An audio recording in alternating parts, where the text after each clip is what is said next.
For joining us, having a nice catch up ahead of the weekend's game. First of all, just going back to last week at Swindon, you as a manager and your coaching staff and your management team have always had belief in the players. What does a result like getting at Swindon do for the players? Yeah, we've always shown that belief. I think we've been quite calm through when it's been stormy for us. I just think it reiterates the quality that we have throughout the squad. Yes, we're depleted in numbers, but we also have that quality. I think some of the composure shown in the game, Jack Powell thought really calmed the game down at times for us. And it should give them that belief. We know what's ahead of us now. It should give them that belief with hopefully players coming back, that we're in a good position. Hopefully some competition comes around for some places. But I thought the application of the players, not just in that game, but throughout the last few weeks, has been excellent. The training grounds have been a buzz still, even when we've had setbacks. And I think that's really important. And I keep saying it, the older players play a big part in that. 12 scheduled fixtures to play.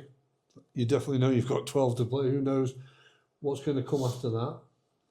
Just one defeat in your last 7 games as well. Feet firmly on the ground, I would imagine, for you. But do you think you've hit in form at the right time? Italian 12 games. It's feet firmly on the ground. We know how quickly it can change. You look at teams that are in and around us, and we're in and around them. Our form quickly changes and then goes back up. Say there won't be any. We won't be getting carried away with winning games, and we certainly won't be too down when we lose football matches.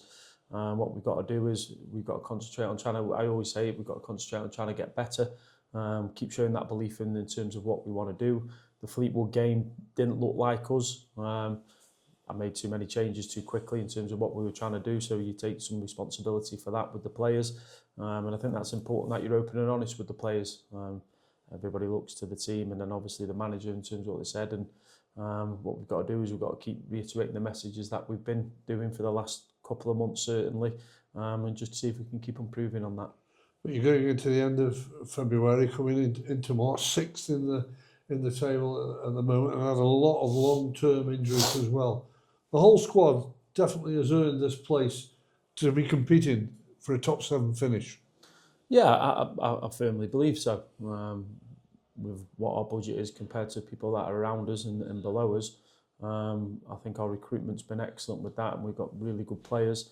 And the players are all on board with what we're trying to do, and the messages that we give, they're vocal as well in terms of what they think they can improve on and set plays, etc. You know, we try and encourage them to be really vocal with that. But they look like they're on board, don't they? It's easy for me to sit here and say that. The best people to ask is the players, but it certainly seems that way with what we're trying to do. And look, everybody wants to get better. The majority of the squad are really young, and we often speak to people on an individual basis about the pathways in their whole career. And it's about taking in information, trying to learn. But ultimately, I've always said it, the priority is what we do at this football club for the players. And I make no bones about it. They have to be buying in and then showing a pride to play for the club, otherwise they won't play. Well, we're talking players, so can we have the usual update on injuries? I think the first of all, we want to talk Tommy O'Reilly. How's things with that? Yeah, we're going to have a look at Tommy. He's been into Aston Villa for him to have a look. We're waiting for some news back from there. I sent him a message yesterday. So we'll see how it is, but it's not a pull of any type. Just the accumulation of games. He's probably just caught up with Tommy with that, and we just thought it was sensible to get him off the pitch. He wanted to carry on, so he's definitely not pulled anything. But we're going to have a look at it moving into the weekend. And the others? Yeah, well, Jack Lancaster has been out with us for the majority of the last 2 weeks now. Again, we'll have discussions tomorrow in terms of what it looks like for Jack moving forward in terms of being in the squad or getting a game with the 21s in. CT is likewise, he's been with us.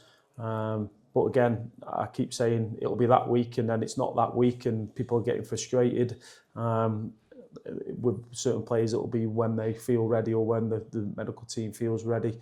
I've made that mistake too many times saying it'll be available next week and then people aren't available. So we'll have to see how they go with that. Tez is moving along nicely at Stoke. He'll be back with the group next week. Stoke have been brilliant in terms of looking after him. Yeah, felt a bit of fatigue this week in terms of his work, which he's going to do, but he's chomping at the bit to get back. Maltby's got slight tight coughs. Tabs is the long term. Owen Lunt has obviously got to go and see somebody again, but that's going to be, it's going to be a while for Owen, which I'm gutted for him, because I think he's been a real standout player for us throughout the season. You've done well to remember those. I have to write them down, but we've missed one. Max Sanders. Max Sanders, yeah, sorry, Max. Max is out doing running. He will rejoin the group next week, and again, I won't put a time scale on it. It will be down to how his body reacts in terms. We think the injury is fully recovered now, so he'll rejoin the group next week.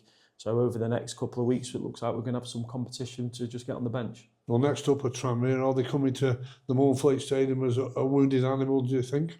Yeah, definitely. They've got good players, got a lot of time for Andy as a manager, but they will be wounded. And the obvious is the obvious with us. We can't go from Swindon being so high and then put another Fleetwood performance on. If we're going to lose a match, we do it by playing how we want to play and a bit more intensity to the game and little bit more skill. But they will be wounded. We've got to be mindful of that, mindful in terms of what they bring, but I'm sure they'll be watching our games and thinking the same. You felt that 4-1 win at Prenton Park was right up there with the best for the season, but Saturday afternoon at 3 o'clock counts for nothing. Yeah, they're two completely different games now. The team will look slightly different in terms of what it looked like. Shape could perhaps look different in terms of what it looked like that day. They might try something different because of what they're going through at the minute. So they're completely different games. It's down to our individuals to play and perform to their abilities, which means it will give us the best opportunity as a team. And just finally, you've spoken many times about the support that you're getting, whether it be at home or away from home. And as we do go into this final run, what's your message to your supporters? Yeah, look, they've been right behind the team. I know there's been some unrest in terms of when we've had negative results, losing to teams at the bottom of the league, and you look at what they're doing against teams that are above us, winning matches. That happens in football games, I'm afraid that it does. But for the majority of the season, they've been excellent, and I just ask them to keep supporting the players, show the disappointment away from the ground if they're not happy with what they've seen, but really back the players. I thought the Fleetwood fans are the lads behind the goal. I thought were excellent. And they tried to get the players going as much as they could, singing throughout the game. But let's just be as one for the next 12 games. Let's see where it takes us. It'll only help if everyone stays positive. We will be, when the bumps come, we'll pick them back up and we'll put them back on the pitch in a confident manner. But also the fans will have a part to play in that.